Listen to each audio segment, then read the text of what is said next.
when we look at yoga, even at a physical dimension, how is it? Yeah. I mean, are there any merits like this? Every form of a physical activity or an exercise is nothing is wrong. I mean, and it's good. But how should but we look at yoga as more holistic. And why do we say that, Yes. Vasu?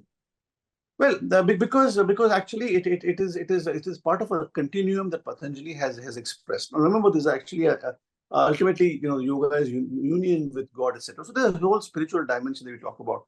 But the asana part is the third step technically of the whole eight step process, and it's essentially talking about building that capability within yourself to meditate for long periods of time. And how do we do that? By quietening our mind. So for those who don't know, who will be listening to this video, we the first he talks about our external behavior, how we should interact with the world, and he recommends three or four very beautiful ways in which. So that's called yama. Then our internal discipline. How do we take ourselves? How should we behave? Self-study, austerity, all those kinds of things. You're talking niyama. So that's again, this is called the mellowing of the mind. This is my terminology. Third is the asanas, where we're preparing the body. Though we think of it as physical fitness, in my opinion, the objective is actually a little more than that. Then we talk about, it becomes more subtle, pranayama, where it's about managing your breath, which is again a very beautiful set of activities.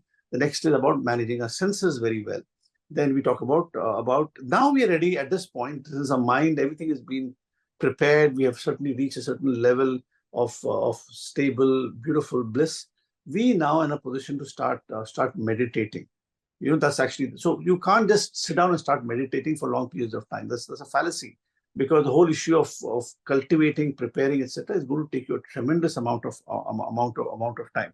So I think that's where this comes in. Now, other point that I want to also make is that it is true that these asanas are very beautiful, etc. But one of the things he mentions, I believe it is in the second chapter of the Yoga Sutras, is sthira sukha asana, which means essentially that whatever asana you do, which it is actually your ability to stay in that position for an extended period of time and just be there, no matter how complex it is there, just be there for a long period of time. That itself develops a whole bunch of focus, your ability to focus.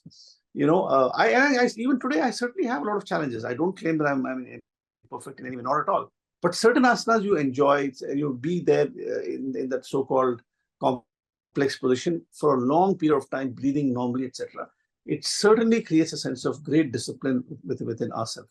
So as I mentioned, asana is only the third, a very important step, but there's a larger purpose, a larger goal. Yes, yes.